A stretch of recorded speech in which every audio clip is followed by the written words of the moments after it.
All right, hey everyone. We're gonna get started. Thanks to everyone who showed up. I know it's been kind of a tough week, but last lecture, so let's get into it. If you haven't seen this before, go ahead and open up the Jupyter notebook, and I put some data in B courses, discussions, for fitting discussion. I was gonna put more files in there, and I only ended up putting one. That's why it's in another folder, but go ahead and download this and then put it in the same folder as your Jupyter notebook.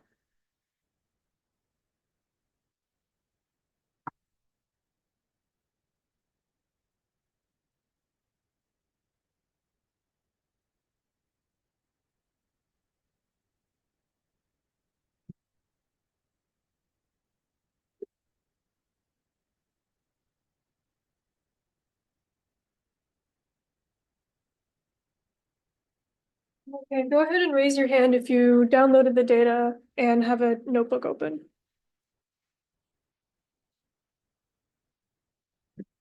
Okay, that was like half. So I'm assuming the other half just like didn't listen. So I'm gonna move on. So this discussion usually has two problems, and then we like go through the whole, like read it in with pandas, and then plot it, and then curve fit it. And we usually don't finish the first one during class. So I'm just gonna start walking through the easier one, and then like stop me if you have any questions. And then we'll like spend the rest of the class period where you guys can work on other problem by yourselves. So that's gonna be the plan for today. It shouldn't be too bad. I'm super tired, so I kind of want to do something more relaxed. So if you have the data downloaded, let's start by importing packages, and then we're gonna start reading it in. You can also like totally work ahead of me if you want. Like we don't have to go at the same speed. So these are the packages that I think we're gonna need. So let's get NumPy. Let's get pandas. And let's get matplotlib. And then we're gonna get SciPy.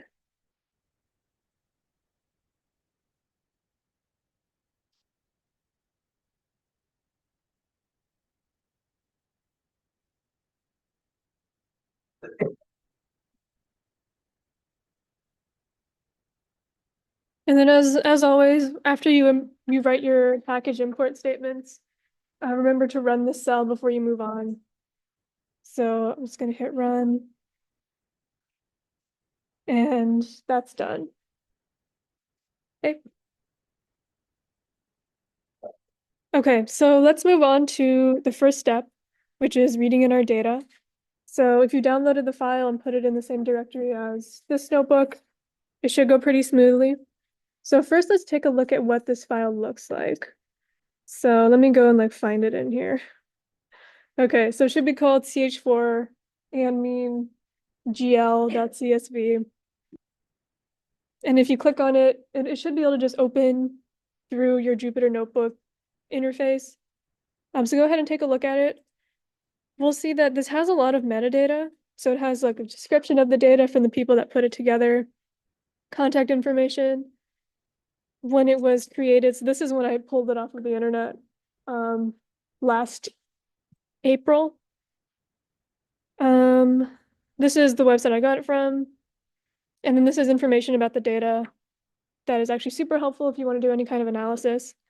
So how they calculated the uncertainties, which we're going to see in the table. The units, and here's the actual data. So we have the, yeah.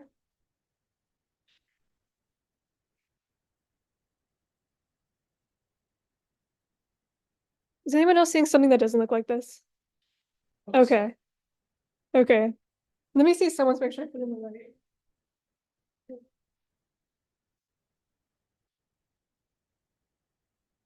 Okay, if yours looks like it looks kind of like a pandas data frame. It's like a table with like rows. Don't worry about it. It should be okay.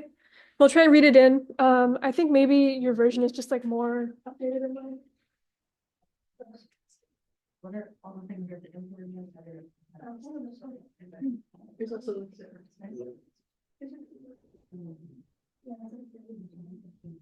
So, okay, if yours like looks like a table, just look at mine for now. I think it'll be okay.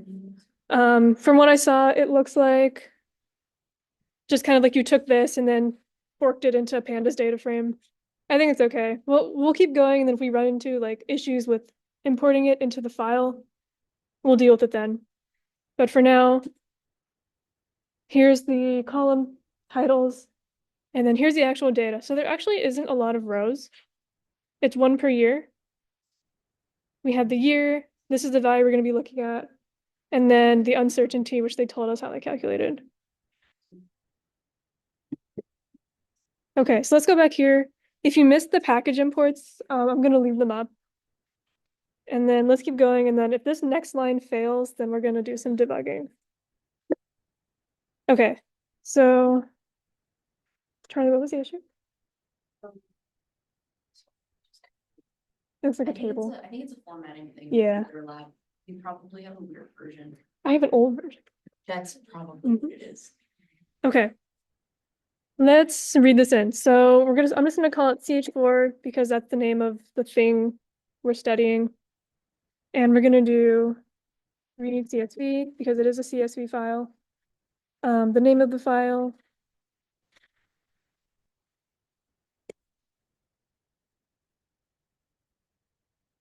And then if I run this, let's see what it gives me back. It should give me back something weird. Gives me back an error. Okay, what's this? Okay, yeah, so it's giving me this. And the reason I wanted to go through this is because this will probably happen to you if you're reading in your own data. When it says it's like having issues tokenizing the fields, apparently I'm the only one that can do this, which is kind of sad. But we can see that it starts out with all these comments. And so it's expecting a certain number of columns, and it's not getting the number it's expecting. So it's looking for 1, and then it got 2 on the next line. So it's very confused. So we need to help it. So let's go look at line 8 and see what's over there. So like this text. So it's getting very confused about what is going on. So we will help it. We're going to use the documentation and look at some of these arguments. So we can see it has like 200,000 different arguments that we can use. And for this kind of issue where it's kind of confused about where it should start reading in the data, because I don't care about any of the comments when it comes to like plotting the data. I don't need the sentence, see this website for additional details. So I'm just going to go ahead and like skip all that. So there's an argument called skip rows, and that means don't read in any of the stuff about this line. And since I can manually observe my data, the comments end on line 43. And I'm gonna want to ignore all the lines with comments. So I'm gonna skip 43 rows.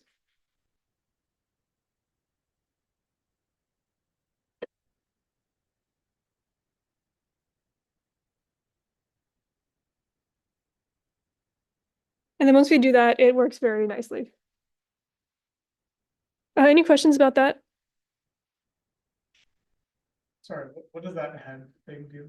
Is that just like, Oh, head shows the first 5 lines. oh, You can get rid of it too. And it will just show more lines. Dot head is useful if you have a really big table and you don't want to look at all of it. yeah, Okay, is anyone who had a weird like table view and they opened up the file in Jupyter Notebook? Is this not working for you? Like this line? no, because you can see the line number where it starts. Okay. It does take- And then like read it in, Still, okay. Reading it in. Well, like, it looks different, but it still starts at line 42. So this worked. Yeah. Okay. Is anyone's not working? I don't want to move on until everyone has this working. So yeah. Anybody else for like parallelized help can help you all at the same time.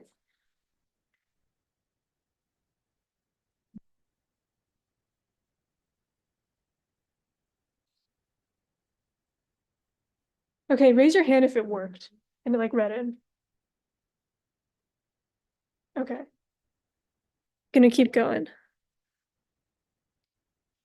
So now that we have our data, I think the first thing that we should do is plot it. So Actually, I'm gonna let you guys do this one. So I'm gonna give you like 3 minutes.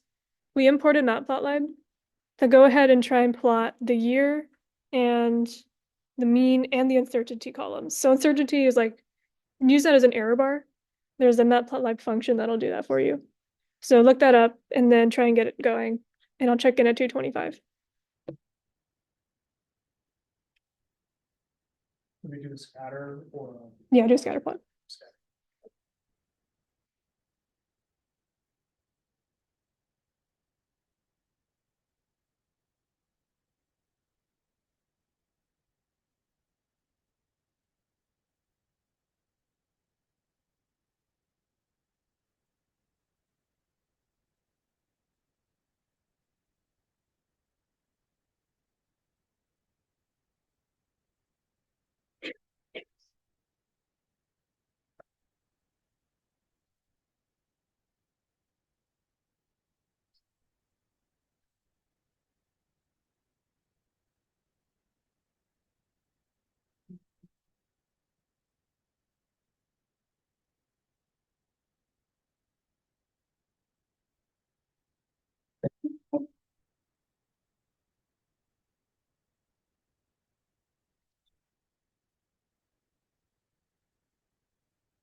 This is the function if you weren't quite sure what to look at.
Okay, let's do it. So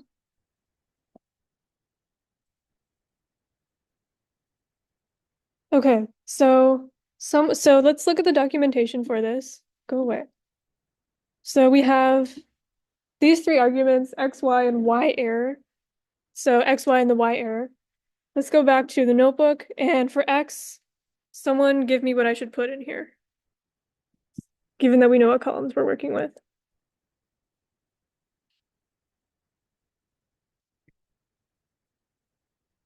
Any ideas?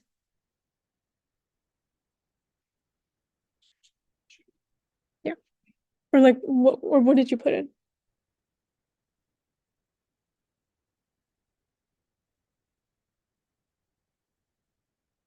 Okay, let's go with column then. What column should I put in here? For x.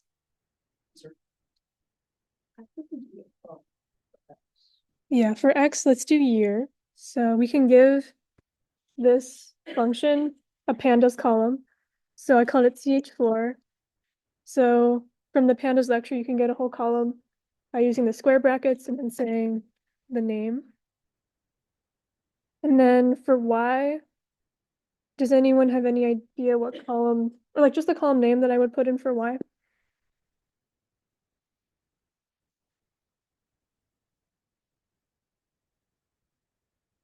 There's two left, so if you randomly guess, you have 50% chance of getting it.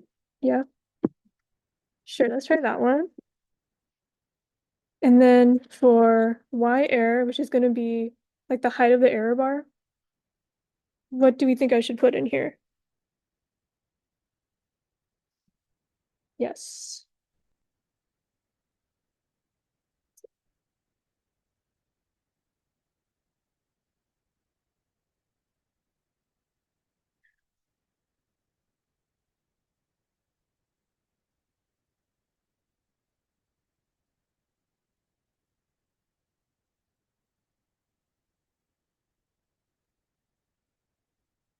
Okay.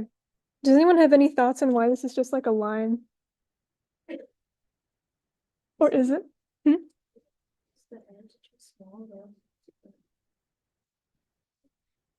It's kind of hard to tell. It's possible. Yeah, the errors are tiny, teeny tiny. They're really, really small, and the means are really big. So it's super possible that we just can't see them at all. We can test this theory by just like yanking this up. Yeah, there we go.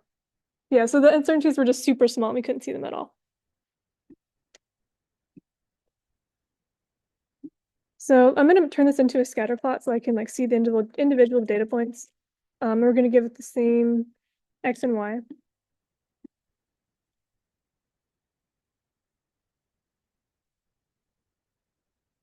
I'll make it red just so I can see a little bit better. Okay, so this is what our data looks like. As we explored earlier, the errors are just so teeny tiny that when we do an error bar plot, we can't see them at all, which is fine. And here's the individual data points. So let me go back up to the code really quick. Okay, so looking at this plot that has the shape of the data, we know we have to define a model function for the curve fitting algorithm. So someone tell me what shape this looks like. So it's like polynomial or like a linear function, or what do you think would like match this the best? Polynomial. What like degree? So like quadratic, cubic, whatever the fourth one is. Quartic. Yeah. Cubic, yeah, I agree. It has the very like up plateau, up structure of a cubic. So I'm gonna do that one. You can do any function you want. So polynomial is totally on the money, but you can do as many degrees as you want. I'm gonna do cubic because I think that matches the best.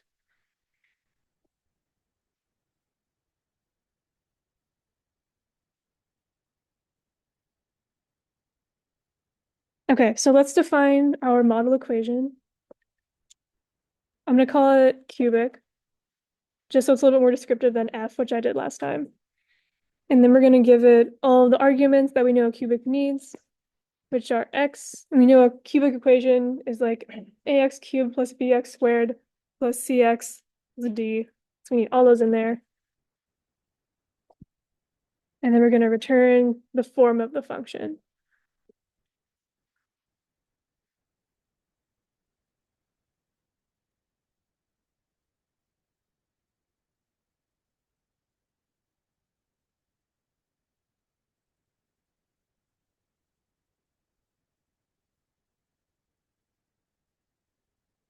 So this is just the general form of a cubic polynomial with all variables instead of actual parameters.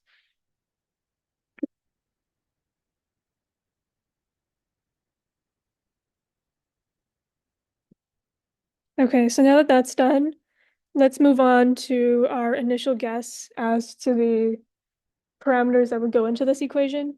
And personally, like, I don't know what the hell A, B, C, or D are for this equation. I mean, the lowest number I can see is like 1,650. So that doesn't really help. And the x-axis ends at 1985. So I have no idea. And since it's a polynomial, as I mentioned last time, it doesn't really matter what my initial guesses are. So I'm going to call this P0 and then give it my guess for A, B, C, and D. And I'm going to give it 1 for all of them. Because I really just have no idea. And it's a polynomial, so it doesn't matter if I do a good job or not. But it is positive, so I'm just going to keep everything positive. Yeah. But you set your D to be like whatever the middle value is? Yeah, if you want to make your guess more accurate, feel free to actually look at the graph and come up with informed values. For personal reasons, I will not be doing that. Okay. I really just don't want to. Okay, let's actually do the curve fitting now. So from last time, we know that the curve fitting function will return back two things, which are the parameters as a list and then the covariance matrix as a 2D matrix. So set up some values for that. I'm just going to call it par and cov because writing parameters in covariance matrix last time was too long and I don't want to do all that. So par cov, and then I imported my library as fit. So I'm going to call the curve fit function. And then I need to give it my model equation. So that's the cubic that I just defined. I'm going to give it my x, which is the year column.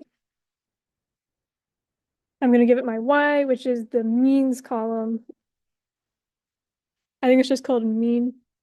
Yeah. And then I need to give it my initial guess, which is P0.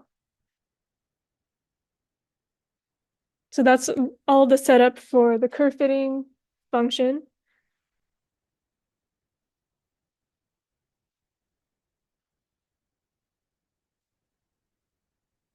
And then in my solutions, I like calculated chi-squared also. So we can also do that like for fun. I know that'd be fun, right? Calculating chi-squared. I think don't remember what the Fun is. chi-squared is fun, okay? Let's do it. So actually let's run this first just to see what we get back. So par, so as we can see, all these are super close to +1. So I did a really good job guessing my initial parameters. And then cove is this 2D matrix. That's like a little bit too long for my screen, so it's like mildly unintelligible, but it gave me back something. They look okay. We'll look at those in a second. In the meantime, let's do the fun part, which is calculating chi-squared. So chi-squared, and then I give the formula in the lecture slides, which I did end up uploading like an hour ago. So you can look at that if you want. In the meantime, I'm just gonna give it to you. So it's the sum of the y column, so mean minus the function, so observed minus expected. And we know that the expected will be the cubic function that I already defined. So cubic, and I'm going to give it the x and all of the model's outputs for those parameters, if that makes sense. So I'm going to give it, okay, let me just do a little shortcut really quick. So I don't have to keep typing this out. Let's define this x, because if I have to type ch4 square brackets mean one more time, I'm going to lose my mind. This is y, actually. I'm going to lose it. I can't, okay? Y, and then put y in here. So now it's shorter. And when things are short, I feel really good. I'm going to ignore that. So cubic, I'm going to give it y, and then I'm going to give it all of the parameters that my model gave back, which are in this array called par. And they're going to be in the right order. So I can just give this like par 0, par 1, par 2, par 3. I think there's 4. So it should look a little bit like that. And then, okay, so sum over all of the differences, and I have to square them. Yeah. Wait, is it Y or X? This is y, because we're subtracting the observed y values and the expected. This should be x though, you're right. Yeah, that one's, yeah. Let me define another x. I did it wrong the first time. Surely I got it this time. X. There we go. Totally correct. I need to calculate the expected values for all of these x's for the cubic function that my model gave back. Yeah, please let me know if I like mess it up, because I will. My brain is not in the game. No, I just. No, you're right though.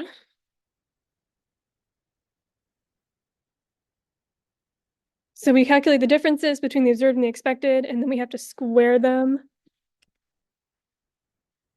Is where that goes? Yes. This is getting so long. That does not help make that more readable.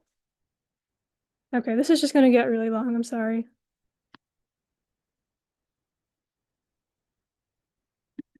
And then the one other thing we have to do is, because this table has an uncertainty column, so those are the areas for each y value, we do have to unfortunately compensate for those. So we're gonna divide the sum differences by the uncertainty column. Sorry, these are just the differences. We're subtracting the uncertainty column from the differences. We're getting another parenthesis. And we need another one over here. Wait, what does that do? This, Yeah. this is part of the formula, unfortunately. So it's like the chi-squared has a, you divide it by the error per point. So that's just what this is. I think my number of parentheses are like slightly off. Because I have 4 on this side, and I need 1 over here.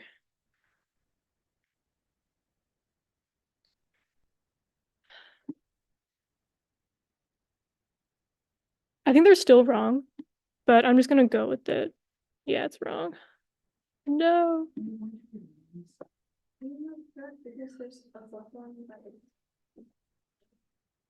Okay, yeah, someone help me find where I went wrong. One here. Over here. I need another one. I have an extra one. Oh my god. Okay. 1, 2, 3. Yes. So are we dividing the entire sum by the uncertainty? Or? Oh, no. I think if my parentheses are correct, it should be so calculates all the differences and then divides each difference by the uncertainty. Okay. So my parentheses were wrong, which I think they were and I had the extra one. It'd be trying to divide the entire sum by the array, which I think would not work. Okay, so here's chi-squared. How to interpret this value? I don't know, good question. I'm not a chi-squared expert, so that's the number. We can calculate the reduced value, just like it's pretty simple, like you just divide it by the degrees of freedom. So in this case, it's the number of parameters, fitted parameters, minus the total number of data points. I think it's really nice when we can calculate like really weirdly complicated formulas that we don't understand. I really like doing that. Anyways, let's divide. There's 4 fitted parameters, so let's take the number of points and then take 4 off. And that's the reduced chi-squared. How do you mean? Like for what? For the length? Oh, you're so right. I forgot I tried to make my life easy. All right, so that's the reduced chi-squared. That was really fun. I'm really glad we did that. I think that really brought us together as a group. Anyways, we did like all the work for this already, so let's just plot everything. So let's plot the scatter from before. So we're gonna replot that. And I defined my X and Y. Oh my God, so this is easier. I'm ignoring the error bars because they're so teeny tiny that they don't even exist to me in my brain. So X, Y, and then I'm gonna make it red. Red for the American flag. And then let's also plot the line that we just spent all that effort making. And we're never gonna see the chi-squared value again, which I think is really nice because we spent like 10 minutes on it. And that's it. We're not doing it ever again. Okay, so let's plot we need X again. Do I want to use X? Let's use X. And then I want to get all of the Y values along the curve fitted line at those X values. So I'm just going to copy this whole thing because that will give me that and stick it in here. And I think my parentheses are okay. Okay, so I'll try to show this. Okay, it worked. So now we have our plot and the cubic function. I should just switch the colors and made the line red. But you know, it's okay. Red, white, and blue, like the American flag. There it is. Looks pretty good. Always make sure you plot your stuff and the line afterwards to make sure it looks okay. Because in the rare occurrence that does not look okay, you want to catch it right here.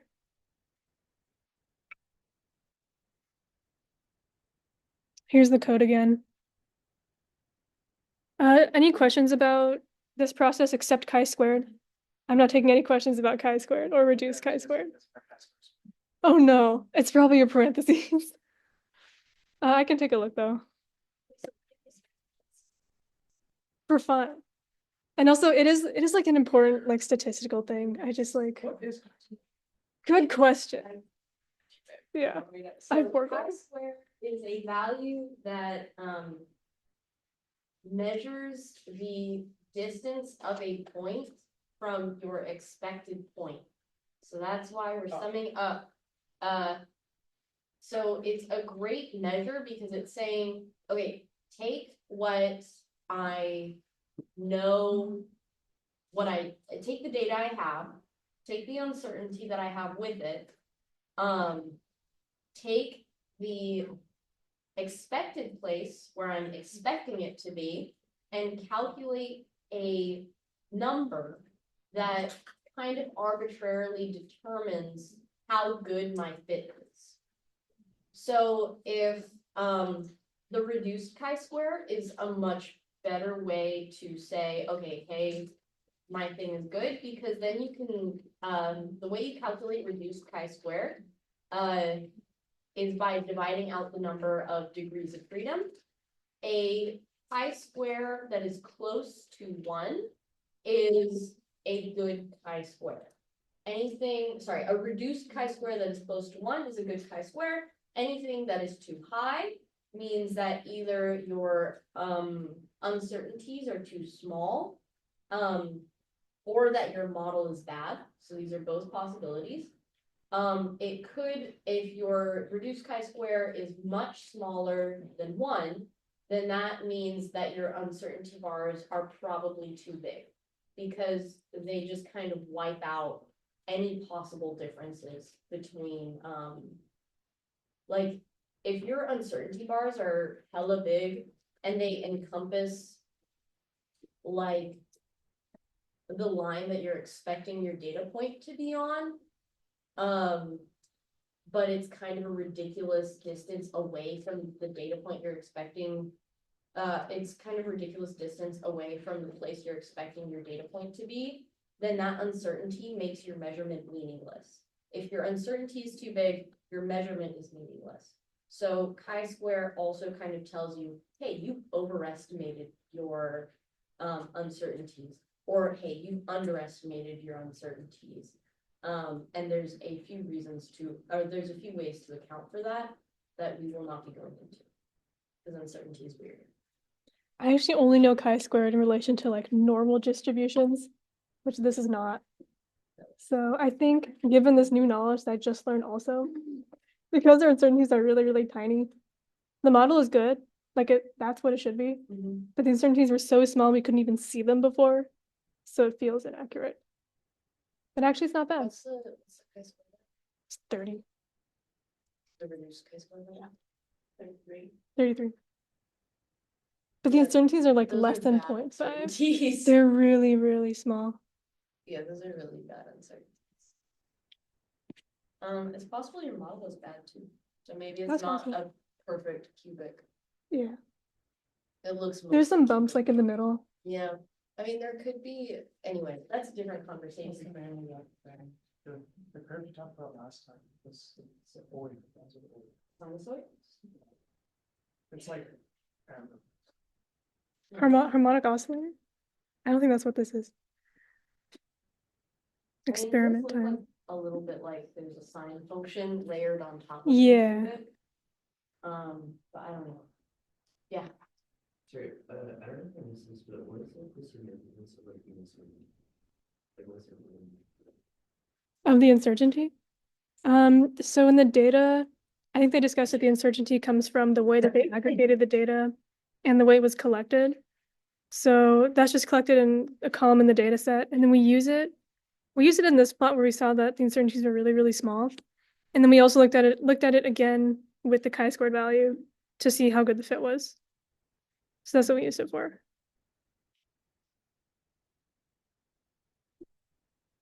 Let me check if there's anything else we have to do with this one.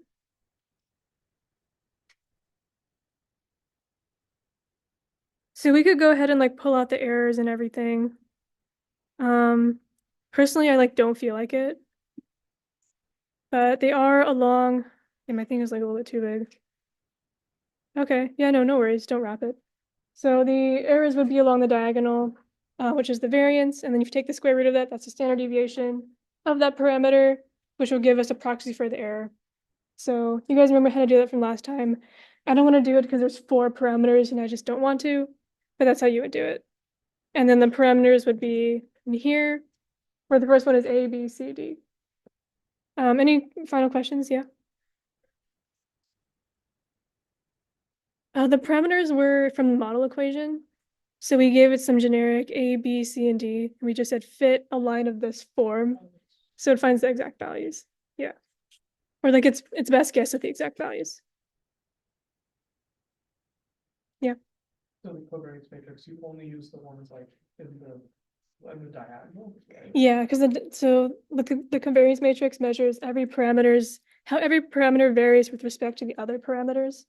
And so in this case, since we want just the error, you want to get the parameter varying with itself, which is on the diagonal, and then we square root it to get the standard deviation.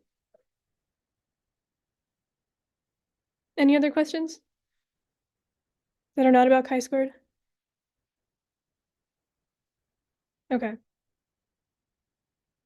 Do we want to do one more problem, or do we want to like go home? I have one more problem, but it's like the same thing. Hands up for go home, Okay, hands up for doing another problem. Okay. Yeah. Go home. go home. You guys can do another problem on your own, right? Okay. Remember, there are office hours right now.